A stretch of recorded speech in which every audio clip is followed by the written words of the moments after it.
Adalah suatu sumber informasi yang dapat meningkatkan ilmu, pengetahuan atau wawasan yang di bidang teknologi. Penciptaannya ditujukan untuk memudahkan manusia dalam melakukan aktivitas. Nah, memudahkan di sini artinya kita dapat menggunakan kemajuan iptek ini dalam kehidupan sehari-hari. Misalnya saat kita menggunakan teknologi atau transportasi seperti motor, itu motor, mobil, kendaraan itu memudahkan kita untuk melakukan aktivitas, contohnya untuk pergi ke sekolah, contohnya untuk memberikan kemudahan kita menuju tempat yang kita inginkan secara cepat. Bayangkan saja kalau misalnya pada masa sekarang tidak adanya teknologi transportasi seperti motor tersebut, kita akan lebih banyak memakan waktu untuk menempuh tempat yang kita inginkan.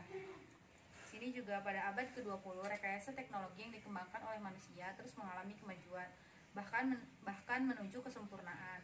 Pada abad ini ditemukan beberapa alat yang sangat menunjang pada perkembangan kemajuan ilmu pengetahuan seperti munculnya televisi, komputer, telepon, dan sebagainya. Nah, pada abad ke-20 ini yang kita rasakan ya, seperti sekarang kita melakukan pembelajaran daring, kita menggunakan handphone, kita menggunakan aplikasi seperti Zoom, Google Meet, seperti Zoom. Nah, itu sendiri adalah dampak dari perkembangan iptek yang kita rasakan. Di samping ini ada dua pengaruh yang bisa kita pelajari, yaitu pengaruh positif dan pengaruh negatif dari kemajuan iptek bagi kehidupan sebuah bangsa. Tergantung kita menyikapi. Nah, yang pertama itu ada pengaruh positif dan ada pengaruh negatif. Nah, pengaruh positif kemajuan iptek bagi kehidupan bermasyarakat, berbangsa dan bernegara, aspek politik dan aspek ekonomi. Nah, kemajuan iptek menjadikan nilai-nilai seperti demokrasi berpengaruh kuat terhadap pikiran maupun kemauan bangsa Indonesia. Hal ini menjadi alat kontrol yang efektif, efisien terhadap keberlangsungan suatu pemerintahan, sehingga pada akhirnya akan tercipta pemerintah yang bersih, jurdil, dan aspiratif. Yang pertama itu ada semakin meningkatnya investasi asing atau penanaman modal asing di negara kita. Yang kedua itu semakin terbukanya pasar internasional bagi hasil produk dalam negeri seperti ekspor dan impor barang.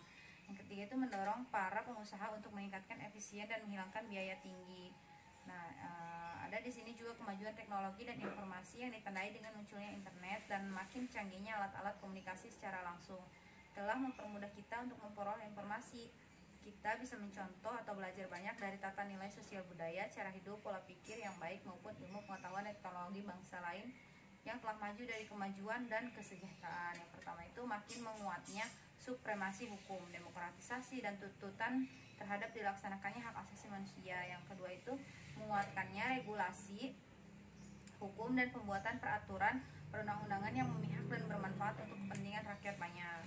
Dari aspek di sini juga kita bahas langsung ke pengaruh negatif iptek bagi kehidupan bermasyarakat. Nah, pengaruh negatif ini tidak boleh kita contoh, hanya patut kita pelajari agar kita tahu dan kita tidak melakukannya. Nah, di sini tuh ada dari aspek politik. Dari aspek politik tersebut, kemajuan iptek melalui globalisasi untuk sementara telah mampu meyakinkan sebagian masyarakat Indonesia bahwa liberalisme dapat membawa manusia ke arah kemajuan dan kemakmuran. Hal ini akan mempengaruhi pikiran mereka untuk berpaling dari ideologi Pancasila. Nah, di aspek politik ini mereka berpikir bahwa liberalisme itu dapat membawa manusia ke arah kemajuan. Padahal liberalisme di sini sangat mempengaruhi ideologi kita, sehingga kita tidak percaya lagi kepada Pancasila dan mencari alternatif ideologi lain seperti halnya liberalisme atau munculnya gerakan-gerakan radikal atau teroris. Di sini juga ada aspek ekonomi.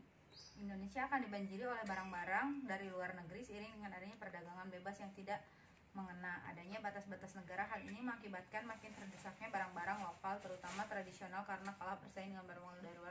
Nah, tidak dapat dipungkiri ya bahwa aspek ekonomi ini sangat berpengaruh sekali di Indonesia ini, karena banyak sekali orang-orang yang ingin memakai barang-barang dari luar karena merasa barang-barang dari luar negeri itu lebih bagus, lebih keren, lebih wow. Nah, itu yang menjadikan barang-barang Indonesia, barang-barang tradisional tidak laku di pasaran, sehingga daya jualnya juga kurang.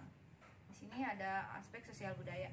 Yang pertama itu munculnya gaya hidup konsumtif dan selalu mengkonsumsi barang-barang dari luar negeri. Nah, ini yang bahaya. Jadi barang-barang makanan-makanan dari Indonesia juga seperti kurang diminati gitu.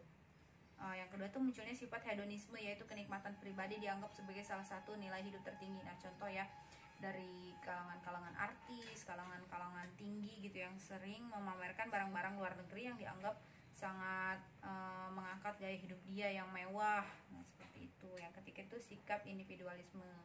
Nah, di sini juga ada aspek hukum, pertahanan, dan keamanan, yaitu menimbulkan tindakan anarkis dari masyarakat yang dapat mengganggu stabilitas nasional, ketahanan nasional, bahkan persatuan dan kesatuan bangsa. Membangun sikap selektif dalam menghadapi berbagai pengaruh kemajuan iptek, yaitu ada yang pertama itu sikap tanggung jawab dalam pengembangan iptek, sikap selektif terhadap pengaruh kemajuan iptek. Bagi bangsa Indonesia, di dalam pengembangan dan penerapan iptek perlu mengingat landasan idealnya, yaitu Pancasila, dan landasan konstitusionalnya, yaitu Undang-Undang NKRI, yaitu Undang-Undang Negara Republik Indonesia tahun 1945. Dalam kaitannya dengan Pancasila, terutama sila ketuhanan yang Maha Esa, sebenarnya dalam memberikan peringatan kepada kita bahwa semua itu yang ada di dunia semua ilmu yang ada di dunia itu berasal dari Tuhan. Nah, dan sila ini kita patut mempelajari itu. Undang-Undang Negara Republik Indonesia tahun 1945 mengamanatkan bahwa tujuan nasional antara lain untuk memajukan kesejahteraan umum dan mencerdaskan kehidupan bangsa, dari amanat Undang-Undang Negara Republik Indonesia. Di sini ada 3 alternatif sikap yang bisa diambil oleh bangsa Indonesia dalam menghadapi kemajuan iptek. Yang pertama itu menolak dengan tegas semua pengaruh kemajuan iptek dalam semua aspek kehidupan. Nah, kedua ada menerima sepenuhnya pengaruh tersebut dengan disaring terlebih dahulu. Nah, disaring di sini kita harus bisa mengambil sisi positifnya dan membuang sisi negatifnya. Yang ketiga ini ada bersikap selektif terhadap pengaruh tersebut, yaitu mengambil hal-hal positif dan kemajuan iptek dan membuang hal. Nah, ini berkaitan dari nomor 2 itu kita harus bisa mensaring dulu ya, apa yang kemajuan iptek itu berkembang itu kita harus bisa menyaring. Nah, di sini ada poin-poinnya nih. Yang satu, membangun demokrasi dalam segala bidang. Yang kedua, mengaktifkan masyarakat sipil dalam arena politik. Yang ketiga, mengadakan reformasi lembaga-lembaga politik agar menjalankan fungsi dan perannya secara baik dan benar. Sikap selektif terhadap pengaruh kemajuan iptek di bidang sosial budaya, yaitu pertama, terbukanya terhadap inovasi dan perubahan berorientasi pada masa depan daripada masa lampau, dapat memanfaatkan kegunaan iptek. Nah, memanfaatkan ini kita memanfaatkan secara benar, jangan menyalahgunakan mentang-mentang kita adanya teknologi atau transportasi yang canggih sehingga kita malas sekali jalan kaki, sehingga menimbulkan penyakit karena badan jarang sekali digerakkan, kemana-mana memakai transportasi seperti motor walaupun dekat. Yang kedua ada sikap selektif terhadap pengaruh kemajuan iptek di bidang ekonomi. Yang pertama itu sistem ekonomi dikembangkan untuk memperkuat produksi domestik untuk pasar dalam negeri sehingga memperkuat perekonomian rakyat. Yang kedua itu pertanian dijadikan prioritas utama karena mayoritas penduduk Indonesia adalah bermata pencaharian petani. Nah, untuk pemaparan yang Ibu lakukan, apakah sudah jelas?